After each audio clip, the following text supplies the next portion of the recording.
परिषद की बैठक अपराह्न 3:30 बजे निर्धारित थी। ये बैठक समय पर हुई। इस बैठक में कुल 129 मामलों की स्वीकृति दी गई। मैं एक एक करके उनके बारे में बताऊंगा। पहला एजेंडा कला संस्कृति एवं युवा विभाग का था, जिसमें बिहार राज्य में बिहार फिल्म एवं नाट्य संस्थान की स्थापना किए जाने की सैद्धांतिक स्वीकृति प्रदान की। अगले 6 एजेंडा कृषि विभाग के थे, जिसमें से पहला एजेंडा कृषि विभागीय आशुलिपिक संवर्ग नियमावली के अंतर्गत 218 नए पदों का सृजन और पूर्व के कुछ पदों का प्रत्यर्पण। इसके बाद के 4 एजेंडा कृषि विभाग की योजनाओं की स्वीकृति है। पहली थी तिलहनी फसलों को बढ़ावा देने हेतु राष्ट्रीय खाद्य तेल तिलहन मिशन अंतर्गत 25 करोड़ 85 लाख 3,100 रुपये की योजना की स्वीकृति। दूसरा है खाद्य एवं पोषण सुरक्षा अंतर्गत दलहन योजना के तहत रबी मौसम में मसूर फसल को बढ़ावा देने हेतु मसूर उत्पादन कार्यक्रम के लिए 95 करोड़ 85 लाख 6,600 रुपये की निकासी एवं व्यय की स्वीकृति। पांचवा एजेंडा था प्रधानमंत्री राष्ट्रीय कृषि विकास योजना अंतर्गत गेहूं बीज विस्थापन दर में वृद्धि के लिए 36 करोड़ रुपए की योजना की स्वीकृति। छठा मुद्दा था कृषि विभाग का केंद्र प्रायोजित रेनफेड एरिया डेवलपमेंट योजना हेतु वित्तीय वर्ष 25-26 के लिए 34 करोड़ 46 लाख रुपए की योजना की स्वीकृति। सातवां एजेंडा था राज्य योजना मद से उद्यानिक फसलों हेतु विशेष हस्तक्षेप के लिए वित्तीय वर्ष 25-26 में 38 करोड़ 26 लाख 60 हजार रुपए की स्वीकृति।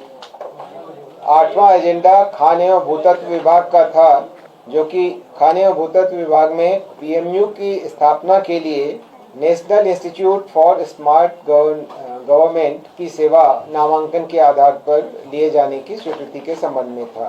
नवा एजेंडा जल संसाधन विभाग का था, जिसके अंतर्गत सिंचाई प्रमंडल बीजी खोरवा अंतर्गत बांका जिला में शंभूगंज प्रखंड के सिलौटा ग्राम के पास बदुआ नदी पर सिंचाई योजना के निर्माण की स्वीकृति दी गई। इसकी प्राक्कलित राशि 81 करोड़ 53 लाख 95 हजार रुपये। अगला एजेंडा ग्रामीण विकास विभाग का था, जिसमें राष्ट्रीय ग्रामीण विकास एवं पंचायती राज संस्थान NIRDNPR में आर्टिफिशियल इंटेलिजेंस का एक सेंटर ऑफ एक्सेलेंस की स्थापना की जा रही है। इसमें बिहार राज्य द्वारा 5 करोड़ रुपए की स्वीकृति दी गई। नगर विकास एवं आवास विभाग का 11वां एजेंडा था, जिसमें गृह विभाग के अंतर्गत STF का एक भवन लोदीपुर में प्रस्तावित है। उसके लिए फर्स्ट क्षेत्र अनुपात FAR फ्लोर एरिया रेशियो को 1.5 से बढ़ाकर 2.21 करने की स्वीकृति दी गई। 12वें नंबर पर नगर विकास एवं आवास विभाग का वैसा ही प्रस्ताव था, जिसमें कला संस्कृति एवं युवा विभाग के प्रस्तावित पुरातत्व भवन के निर्माण हेतु FAR को 1.5 से बढ़ाकर 2.5 करने की स्वीकृति दी गई।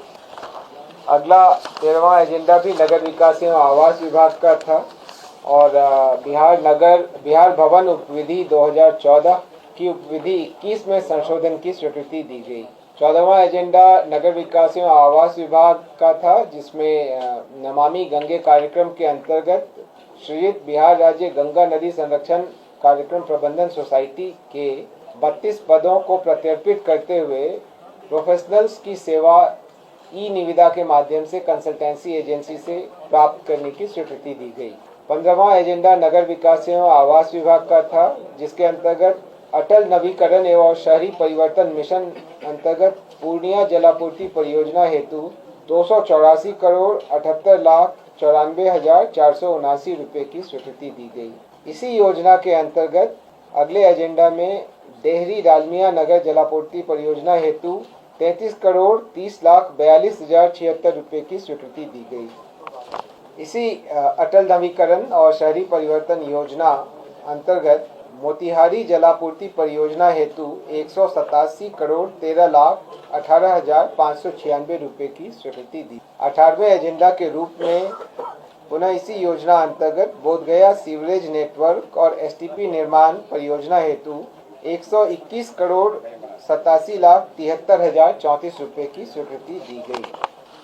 19वां एजेंडा नगर विकास एवं आवास विभाग का है, जिसमें औरंगाबाद जिला के ग्राम भखरुआ एवं तरारी को नगर परिषद दाऊदनगर में सम्मिलित करते हुए क्षेत्र विस्तार हेतु बिहार नगरपालिका अधिनियम की धारा 3, 4 एवं 8 के अंतर्गत अधिसूचना के अनुसार नगरपालिका क्षेत्र गठित करने के आशय की घोषणा करते हुए आपत्ति एवं सुझाव आमंत्रित किए जाने और निर्धारित अवधि में विचार योग्य आपत्ति प्राप्त नहीं होने पर धारा 6 के अंतर्गत नगरपालिका का क्षेत्र विस्तार की अधिसूचना निर्गत करने की स्वीकृति दी। 20वां एजेंडा पथ निर्माण विभाग का था।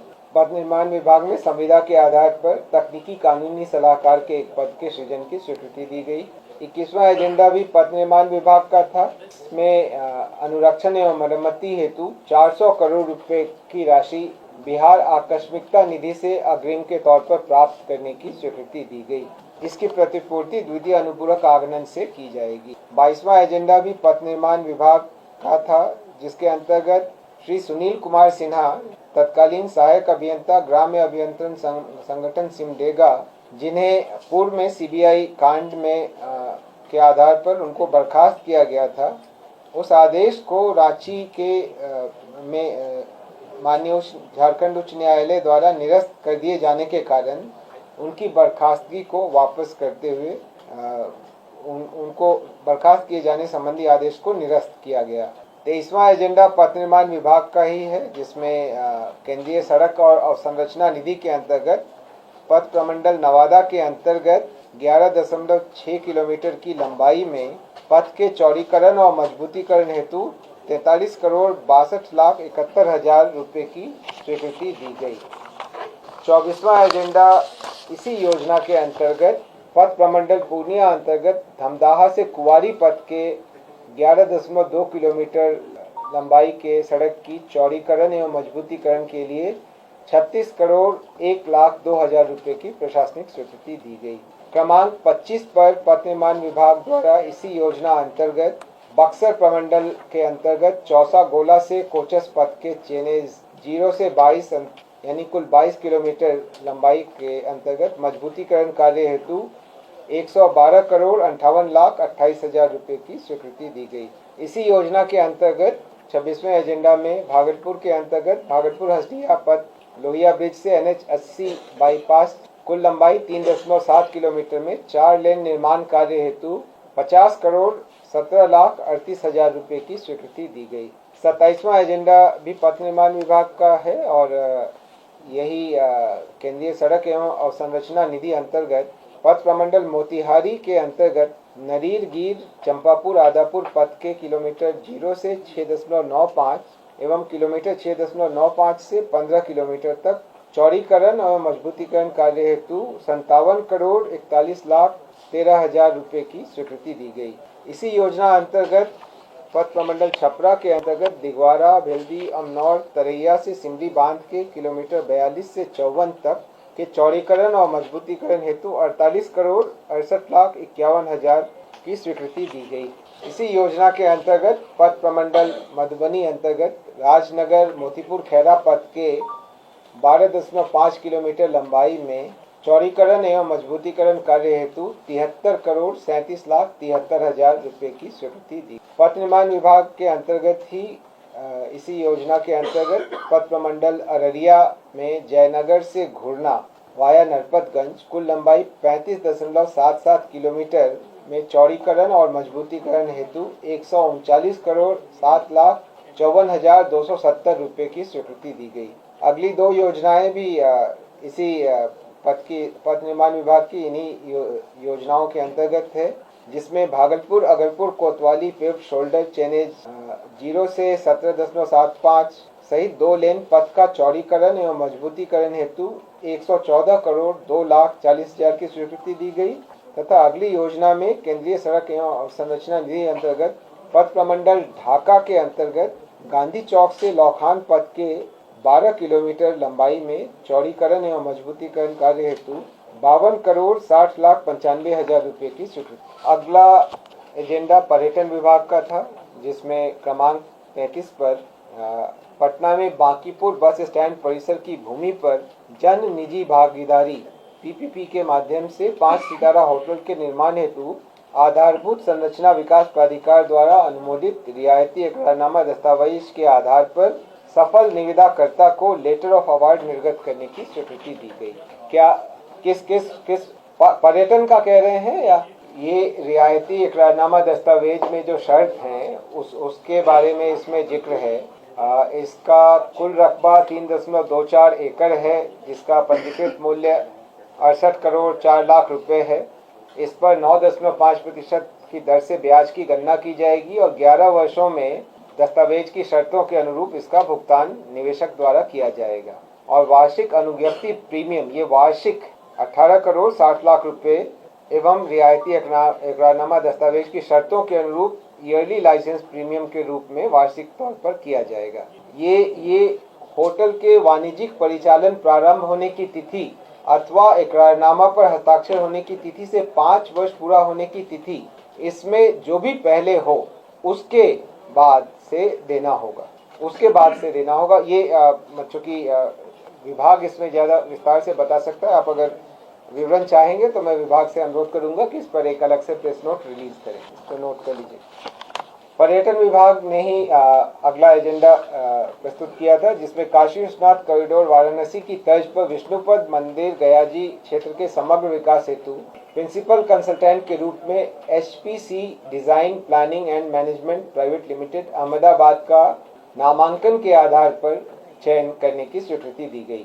अगला एजेंडा पंचायती राज विभाग का था, जिसमें पंचायत उप निर्वाचन के अवधि 25 मई 2025 को मतदान केंद्रों पर वेब कास्टिंग, स्ट्रीमिंग और फेशियल रिकॉग्निशन प्रणाली का उपयोग किया गया था की घटनोत्तर स्वीकृति दी गई। इस पर 1,88,69,530 रुपये खर्च हुए थे।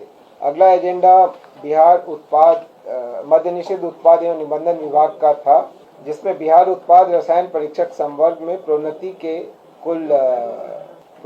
के 3 और मुख्य उत्पाद रसायन परीक्षक का 1, इस प्रकार कुल 4 पदों के सृजन की स्वीकृति दी गई। क्रमांक 37 पर समाज कल्याण विभाग की योजना थी, जिसमें केंद्र प्रायोजित मिशन शक्ति योजना के अंतर्गत समाहित करते हुए अल्पावास गृह को 20 करोड़ 20 लाख 82 हजार रुपये के वार्षिक व्यय पर संचालन की स्वीकृति दी गई।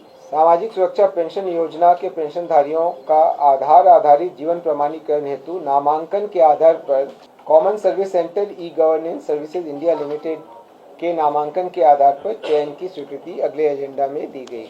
39वां एजेंडा स्वास्थ्य विभाग का था, जिसमें राज्य के शहरी क्षेत्रों में टीकाकरण अभियान के लिए आउटरीच सेशंस और आदर्श प्रतिरक्षण केंद्रों पर कार्य करने वाले कर्मियों के लिए 11,500 पर से बढ़ाकर उनका मानदेय 15,000 किए जाने तथा 5% वार्षिक मानदेय वृद्धि का लाभ दिए जाने की स्वीकृति दी गई।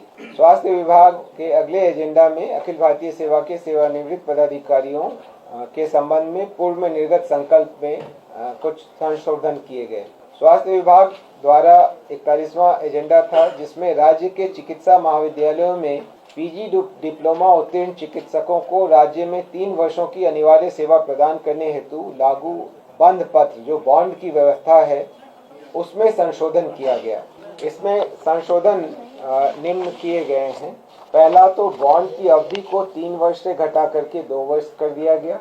दूसरा है कि अगर अनिवार्य बॉन्ड की जो सेवा है वो नहीं करते हैं तो उनको उनके कार्य के एवज में जो भुगतान की गई राशि है उसकी वसूली नहीं की जाएगी, लेकिन बॉन्ड की जो राशि है उसकी वसूली नियमानुसार की जाएगी। अनधिकृत अवधि किसी कारण से मान लीजिए वो अनुपस्थित हो जाते हैं तो 2 बार बॉन्ड अवधि के विस्तार का अवसर प्रदान किया जाएगा। पहले इसका प्रावधान नहीं था।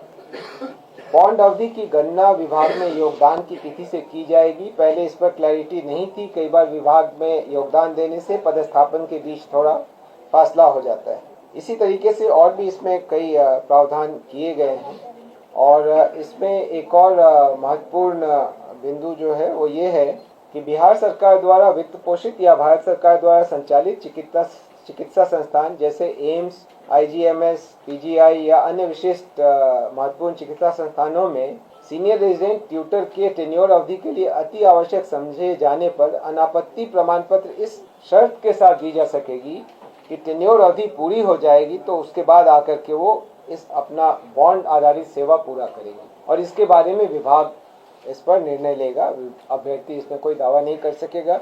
लेकिन ये भी एक महत्वपूर्ण बिंदु रहता था कि जब वो यहाँ कार्य कर रहे हों, इसी बीच में किसी का एम्स वगैरह में हो गया लेकिन बॉन्ड के कारण वो नहीं जा पाते, तो ये सब इसमें कई महत्वपूर्ण परिवर्तन किए गए।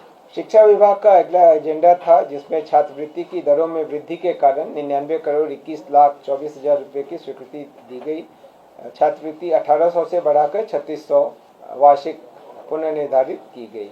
ये आगामी वर्षों के लिए है। ये जो अभी मैंने आपको बताया ये 9वीं एवं 10वीं के सामान्य कोटि के छात्र छात्रा के लिए था। अगला जो है एजेंडा वो कक्षा 1 से 8 तक के छात्र छात्राओं के लिए है और कक्षा 1 से 4 तक के लिए 600 से बढ़ा के 1200 और 5 से 8 तक 1200 से बढ़ा के 2400 और 5 से 6 तक और 7 से 8 तक 1800 को बढ़ा के 3600 किया गया, जिस पर 300 करोड़ रुपए की अतिरिक्त व्यय की स्वीकृति दी गई। राजस्व एवं भूमि सुधार विभाग का अगला एजेंडा था जिसमें बिहार विशेष सशस्त्र पुलिस 17 बोधगया की अधिष्ठापन हेतु भूमि के गृह विभाग को हस्तांतरण की स्वीकृति दी गई। भूमि का रकबा 40 एकड़ ये बोधगया में गया जिला अंतर्गत अंचल डोभी के अंतर्गत। राजस्व एवं भूमि सुधार विभाग का ही अगला एजेंडा था जिसमें कैमूर जिला अंतर्गत राजकीय चिकित्सा महाविद्यालय के निर्माण हेतु कृषि विभाग की भूमि देने की स्वीकृति दी गई और उतनी ही समतुल्य भूमि कृषि विभाग को हस्तांतरित करने की स्वीकृति दी गई। राजस्व एवं भूमि सुधार विभाग का ही अगला एजेंडा था जिसमें पटना मेट्रो रेल परियोजना के लिए 1.23 एकड़ असर्वेक्षित भूमि की स्वीकृति दी गई। 47वां एजेंडा भी दुजरा सदर अंचल मौजा दुजरा। राजस्व एवं भूमि सुधार विभाग का ही अगला एजेंडा था जिसमें नालंदा जिला अंतर्गत भवन निर्माण विभाग के स्वामित्व की भूमि जिसका कुल रकबा 10 एकड़ है उसको पर्यटन विभाग को हस्तांतरित करने की स्वीकृति दी गई। उद्देश्य है कि वहां पर 5 सितारा होटल का निर्माण कराया जाएगा। 48वां एजेंडा भी राजस्व एवं भूमि सुधार विभाग का था जिसमें सारण जिला के अंतर्गत 17.5 एकड़ गैर मजरूआ मालिकान प्रतिकदीन भूमि खेल अवसंरचना निर्माण हेतु खेल विभाग को निःशुल्क हस्तांतरण की स्वीकृति दी गई।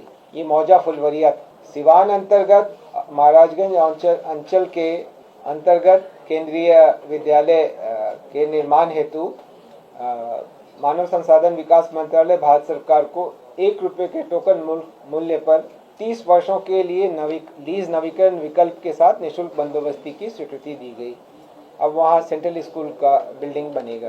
पर्यावरण एवं वन जलवायु परिवर्तन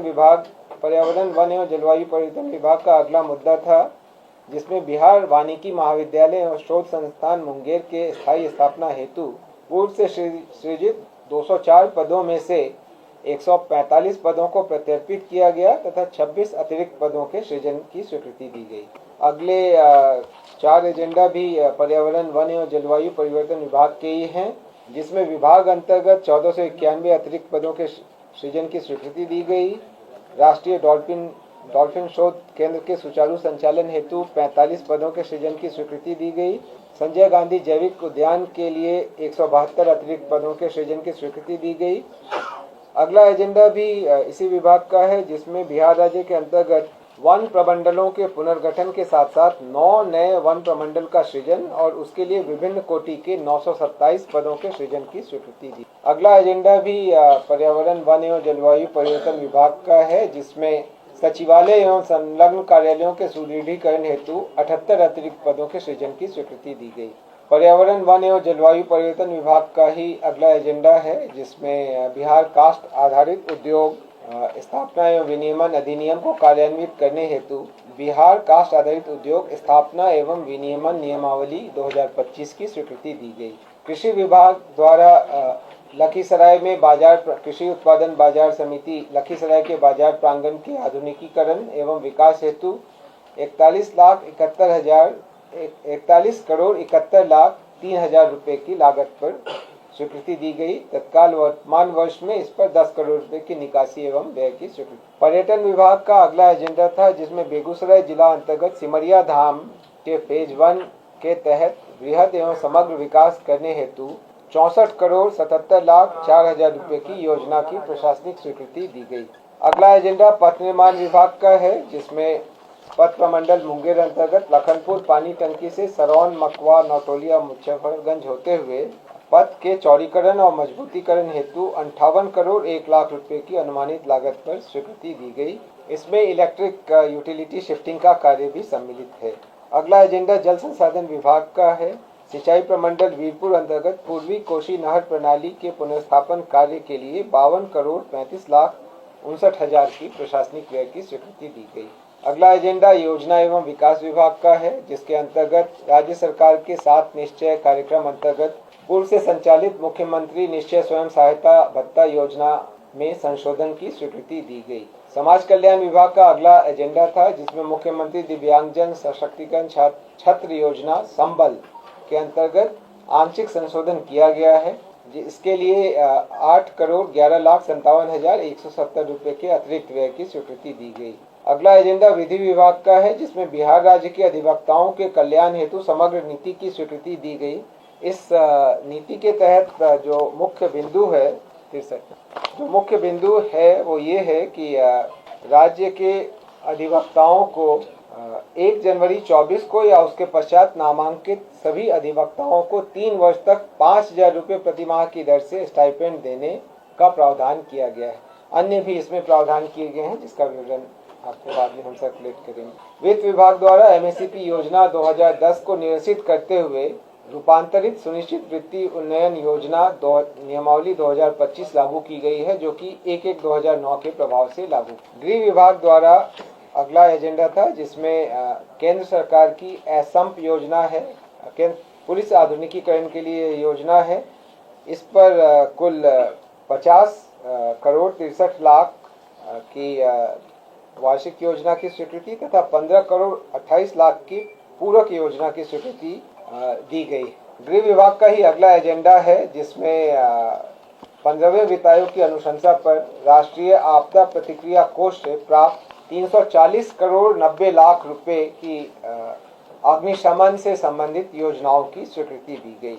गृह विभाग का ही अगला एजेंडा है, जिसमें ERSS जो डायल 112 है उसके अंतर्गत नए सर्वर के क्रय हेतु नामांकन के आधार पर या एकल स्रोत से अधिप्राप्ति की स्वीकृति दी गई। निर्वाचन विभाग का अगला एजेंडा था, जिसमें निर्वाचक निबंधन पदाधिकारी एवं सहायक निर्वाचक निबंधन पदाधिकारी का वार्षिक मानदेय निर्धारित किए जाने के कारण 122 करोड़ रुपए की बिहार आकस्मिकता निधि से अग्रिम की स्वीकृति दी गई।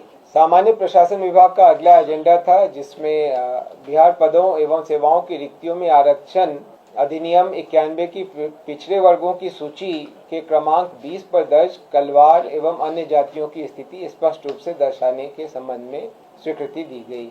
इसमें कलवार के बाद ब्रैकेट लिखा हुआ था, उस ब्रैकेट को हटाकर कॉमा लगाया गया है। उससे चलते कुछ कंफ्यूजन था। विभाग ने कहा कि इसमें उसको लेकर कंफ्यूजन था, वहाँ कोष्ठक नहीं होना चाहिए था, कॉमा ही होना चाहिए। वो जहाँ था वहीं है, सिर्फ कॉमा लगाया गया वहाँ पे उसको स्पष्ट करने के। अगला एजेंडा गृह विभाग का है, जिसमें भारतीय नागरिक सुरक्षा संहिता के अंतर्गत बिहार आपराधिक प्रक्रिया अभिरक्षा एवं संपत्ति का निस्तार नियमावली के गठन की स्वीकृति दी गई है। इसमें धारा 497 के 2 के अंतर्गत किस तरीके से प्रॉपर्टीज जो कि आपराधिक प्रक्रिया में संलग्न व्यक्तियों के रहे हैं उनको कैसे कॉन्फिस्केट किया जाएगा और कैसे उसका निस्तार किया जाएगा, उसकी पूरी प्रक्रिया निर्धारित की गई है। अगला एजेंडा गृह विभाग का ही था, जिसमें साइबर इकाई को आर्थिक अपराध इकाई से अलग करते हुए एक सेपरेट वर्टिकल के रूप में इस्टेब्लिश करने की स्वीकृति दी गई है। पूर्व से जितने भी इसके लिए 23 नए पदों का सृजन किया गया और पूर्व से सृजित 321 पदों को करणांकित किया गया और 207 पदों को हस्तांतरित किया गया। ऐसा साइबर अपराध की संख्या को बढ़ती हुई संख्या को देखते हुए यह निर्णय लिया गया। इससे आने वाले समय में साइबर मामलों के निष्पादन में हमें बहुत मदद मिलेगी। अगला एजेंडा गृह विभाग का ही है, जिसमें अग्निशमन सेवाओं में बेहतरी हेतु महानिदेशक अग्निशमन सेवाएं के कार्यालय में 42 पदों के सृजन की स्वीकृति दी गई।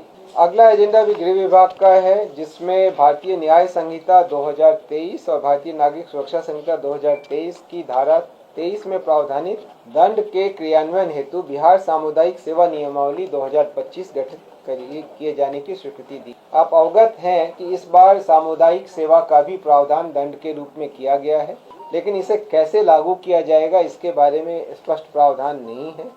इसके लिए इसका गठन किया गया है। इस नियमावली पर माननीय उच्च न्यायालय की भी सहमति प्राप्त। अगला एजेंडा अग्निशमन सेवा नियमावली के नियम 4 में निहित प्रावधान के अंतर्गत अग्निशमन सेवा के सुदृढ़ीकरण हेतु 2075 अतिरिक्त पदों के सृजन की स्वीकृति दी गई। उद्योग विभाग का अगला एजेंडा था, जिसमें वित्तीय प्रोत्साहन क्लियरेंस की स्वीकृति दी गई। यह messrs Shalimar pellet feeds limited औद्योगिक ग्रोथ सेंटर मरंगा जिला पूर्णिया को यह स्वीकृति दी गई। सूचना प्रावैधिकी विभाग द्वारा टीसीएस की सेवा 3 अतिरिक्त महीने के लिए लिए जाने के प्रस्ताव पर घटनोत्तर स्वीकृति दी गई। पटना मेट्रो रेल परियोजना अंतर्गत प्रायोरिटी कॉरिडोर के संचालन हेतु कुल 73 करोड़ 81,21,526 रुपए की स्वीकृति अगले एजेंडा में दी गई। 78वां एजेंडा राजस्व एवं भूमि सुधार विभाग का था, जिसमें भारतीय रेड क्रॉस सोसाइटी पटना के साथ भू की बंदोबस्ती के लिए स्टाम्प शुल्क का वहन राज्य सरकार द्वारा किए जाने की स्वीकृति दी गई। स्टाम्प शुल्क की राशि 1,50,93,750 रुपये। 79वां एजेंडा नगर विकास एवं आवास विभाग का है, जिसमें बिहार नगरपालिका संपत्ति कर प्रोत्साहन ब्याज एवं शास्ती में छूट योजना 2025 की स्वीकृति दी गई।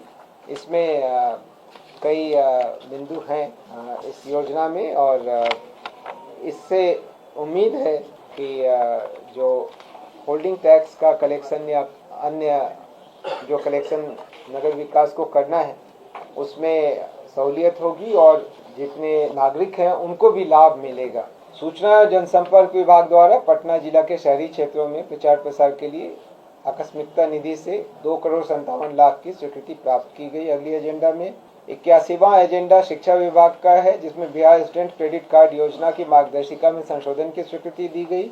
शिक्षा विभाग का 82वां एजेंडा है, जिसमें इस योजना में जो परिवर्तन किया गया है उसमें महिला, दिव्यांग और ट्रांसजेंडर आवेदकों को 1% सरल ब्याज की दर पर ऋण की राशि उपलब्ध कराई जा रही है। अब सभी आवेदकों के लिए ब्याज रहित ऋण की राशि उपलब्ध कराई जाएगी तथा वैसे सभी आवेदक जो पूर्व से शिक्षा ऋण प्राप्त किए हैं अथवा प्राप्त ऋण राशि वापस कर रहे हैं, उन्हें शिक्षा ऋण की अधिशेष राशि वापस करनी, ब्याज रहित अधिशेष राशि वापस करनी। इसके अनुरूप संशोधन किया जाएगा और मोरेटोरियम की अवधि पहले 60 मासिक किस्तों में था, अब उसको बढ़ाकर 84 मासिक किस्तों में किया जा रहा है।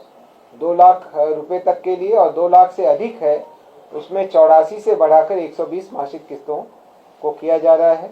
और अगर आवेदक की मृत्यु अगर इस दौरान हो जाती है तो जो भी राशि उस समय तक उनके द्वारा जमा नहीं है, जो अधिशेष राशि है, उसको माफ कर दिया जाएगा।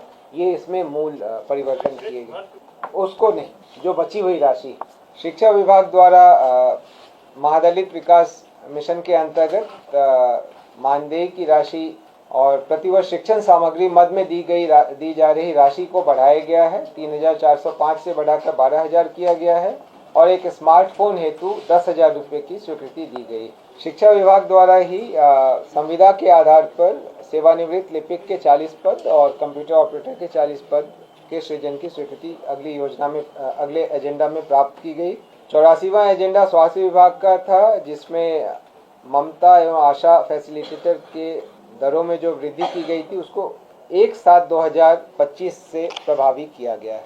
नगर विकास एवं आवास विभाग का अगला एजेंडा था, जिसमें पटना, भागलपुर, मुजफ्फरपुर एवं Bihar Sharif smart city limited को परियोजनाओं के संचालन हेतु राज्य सरकार के उपक्रम के रूप में कार्य करने की स्वीकृति। ये पहले स्पेशल पर्पस व्हीकल के रूप में बने थे, लेकिन अब जब वह योजना समाप्त हो गई है तो इनको राज्य सरकार के ही उपक्रम मानते हुए तदनुरूप कार्य कराने की।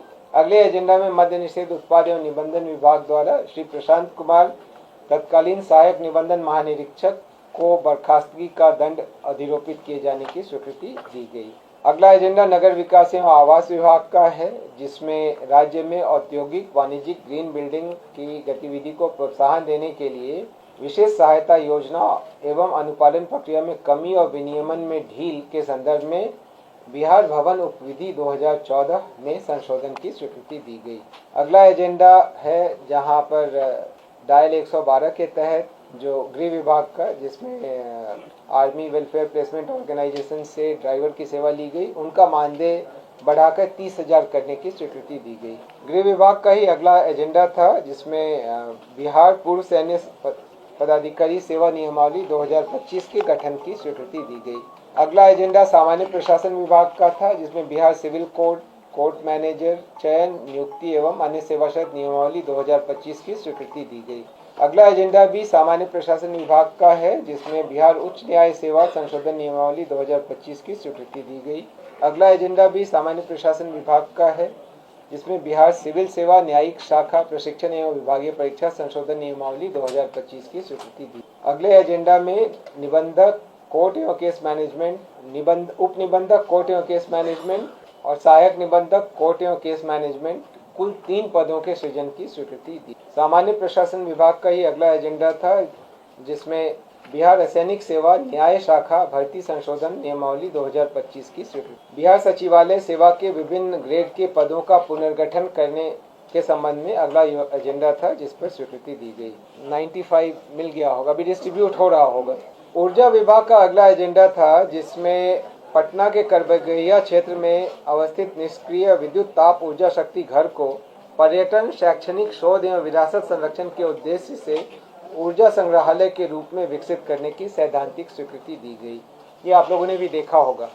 अनुसूचित जाति एवं जनजाति कल्याण विभाग का अगला एजेंडा था जिसमें प्रत्येक विकास मित्र को टैबलेट क्रय करने के लिए 25,000 की दर से और परिवहन भत्ता और स्टेशनरी भत्ता में वृद्धि हेतु कुल 47 करोड़ 12,16,000 रुपए की प्रशासनिक स्वीकृति दी गई।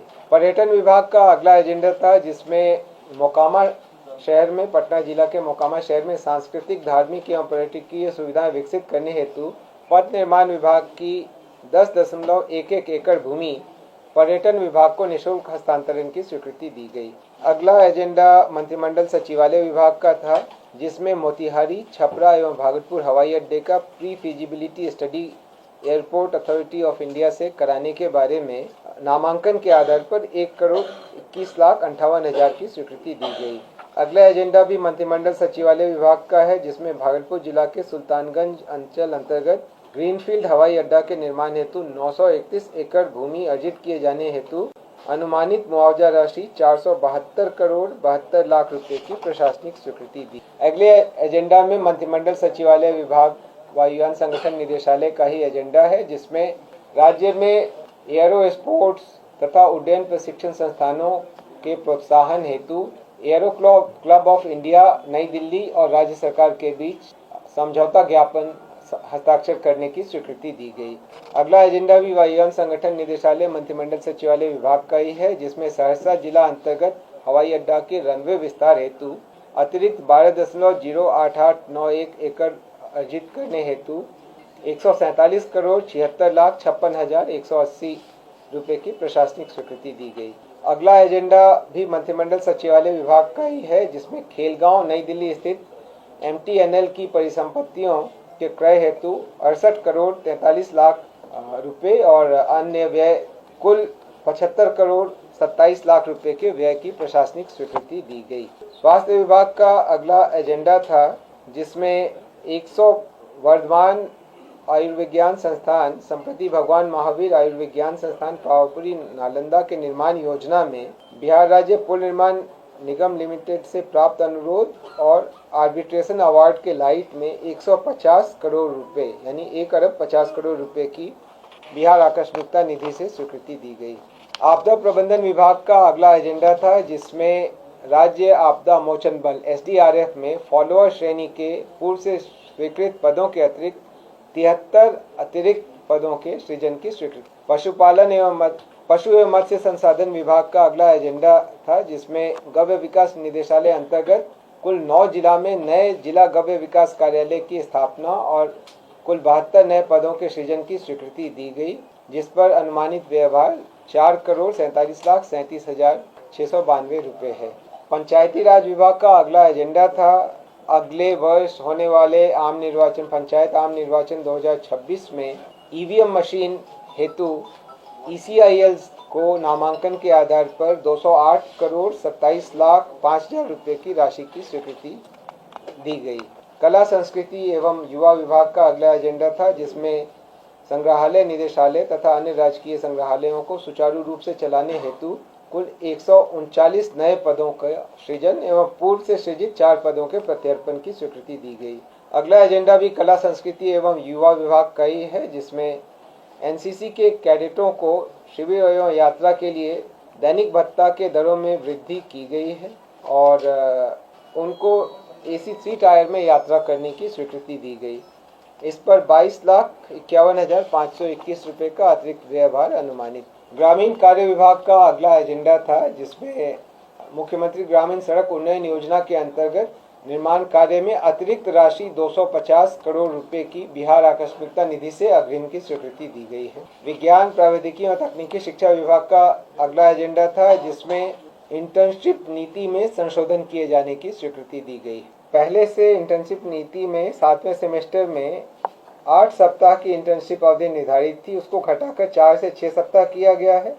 ये AICTE की इंटर्नशिप पॉलिसी के अनुरूप इसको कर दिया गया है। खाद्य एवं उपभोक्ता संरक्षण विभाग का अगला एजेंडा था, जिसमें बिहार राज्य खाद्य एवं असैनिक आपूर्ति निगम को अगले वर्ष 25-26 में खरीफ विपणन के लिए 9600 करोड़ रुपए की राशि विभिन्न वित्तीय संस्थानों से लेने के लिए राजकीय गारंटी प्रदान करने की स्वीकृति। परिवहन विभाग का अगला एजेंडा था, जिसमें महत्वपूर्ण पर्वों में 3 माह तक बसों के परिचालन हेतु निजी बस ऑपरेटर्स को सब्सिडी प्रदान करने की स्वीकृति दी गई। इसके लिए इस वर्ष 37 करोड़ 45,42,000 रुपये का व्यय बिहार आकस्मिकता निधि से अग्रिम प्राप्त कर किए जाना। कृषि विभाग का अगला एजेंडा था, जिसमें जलवायु अनुकूल कृषि कार्यक्रम हेतु 31 करोड़ 25 लाख की स्वीकृति दी गई और इसी तरीके से केंद्र प्रायोजित PMRKVY के अंतर्गत एग्रीकल्चर मैकेनाइजेशन योजना के कार्यान्वयन हेतु 153 करोड़ 64 लाख रुपए की स्वीकृति दी गई। सामान्य प्रशासन विभाग का अगला एजेंडा था, जिसमें बिहार प्रशासनिक सेवा नियमावली 2025 के गठन की स्वीकृति दी गई। अगला एजेंडा गृह विभाग का है, जिसमें बिहार राज्य के विधि विज्ञान प्रयोगशाला तथा क्षेत्रीय विधि विज्ञान प्रयोगशालाओं के लिए सहायक निदेशक तथा वरीय वैज्ञानिक की सेवा अस्थायी रूप से संविदा के आधार पर प्राप्त करने की स्वीकृति दी गई। गृह विभाग का ही अगला एजेंडा था, जिसमें लोदीपुर पटना में विशेष कार्य बल के मुख्यालय भवन निर्माण हेतु कुल 63 करोड़ 11 लाख रुपए की योजना की स्वीकृति दी गई। वित्त विभाग का अगला एजेंडा था, जिसमें सप्तम केंद्रीय पुनरीक्षित वेतन संरचना में वेतन/पेंशन प्राप्त कर रहे राज्य सरकार के सेवकों पेंशन भोगियों को एक साथ 25 से महंगाई भत्ता 55 से बढ़ाकर 58% करने की स्वीकृति दी गई। 120वां एजेंडा है, जिसमें राष्ट्रीय स्वास्थ्य मिशन अंतर्गत सभी संविदागत कर्मियों के मानदेय में राज्य योजना से 10% प्रोत्साहन राशि की स्वीकृति दी गई। निर्वाचन विभाग का अगला एजेंडा था, जिसमें मुख्य निर्वाचन पदाधिकारी बिहार के कार्यालय में कंट्रोल कमांड सेंटर के निर्माण हेतु 9 करोड़ 15 लाख रुपए की स्वीकृति दी गई। मंत्रिमंडल सचिवालय विभाग का अगला एजेंडा था, जिसमें स्टेट हैंगर में एक्सरे बैगेज इंस्पेक्शन सिस्टम की स्थापना के लिए भारतीय विमानपत्तन प्राधिकरण पटना को नामांकन के आधार पर 1,75,313 रुपये की स्वीकृति दी गई। अगला एजेंडा सामान्य प्रशासन विभाग का था, जिसमें बिहार सचिवालय आशुलिक लिपिक सेवा के विभिन्न ग्रेड के पदों के पुनर्गठन एवं वरीय प्रधान सचिव के पद के सृजन की स्वीकृति दी गई। 124वां एजेंडा भी सामान्य प्रशासन विभाग का है, जिसमें सेवानिवृत्त सरकारी सेवकों को अस्थायी स्थानापन्न कार्यकारी व्यवस्था नियमावली 2023 के अधीन अनुमान्य उच्चतर पदों के वेतनमान का वैचारिक लाभ अनुमान्य किए जाने की स्वीकृति दी गई। भवन निर्माण विभाग का अगला एजेंडा था, जिसमें आम चुनावों के दौरान माननीय प्रधानमंत्री की सुरक्षा से संबंधित भारत निर्वाचन आयोग के निर्देशानुसार और ब्लू बुक के प्रावधानों के आधार पर सुरक्षा संबंधी तैयारी करने के लिए संवेदकों को सूचीबद्ध कर अथवा स्थानीय प्रचार प्रसार के माध्यम से कार्य कराए जाने की स्वीकृति। अगली एजेंडा पथ निर्माण विभाग का था, जिसमें हाइब्रिड एन्युटी मॉडल परियोजनाओं के लिए MORTH सड़क परिवहन एवं राजमार्ग मंत्रालय भारत सरकार ने जो मॉडल कंसेशन एग्रीमेंट बनाया है, उसके आधार पर विभाग द्वारा तैयार प्रारूप मॉडल बिडिंग डॉक्यूमेंट की स्वीकृति दी गई और इसके विशेष शर्तों को जोड़ने के लिए विभाग को अधिकृत किया गया। सामान्य प्रशासन विभाग का अगला एजेंडा था 127वां, जिसमें बिहार सचिवालय आशुलिपिक सेवा संशोधन नियमावली 2025 के गठन की स्वीकृति दी गई। जल संसाधन विभाग के अगले दो एजेंडा थे 128 और 129, जिसमें PPIN के माध्यम से सारण एवं मुजफ्फरपुर जिला अंतर्गत कमांड एरिया डेवलपमेंट के कार्य की स्वीकृति दी गई। सारण में 50 करोड़ 40 लाख और मुजफ्फरपुर में 56 करोड़ 25 लाख रुपए की स्वीकृति दी।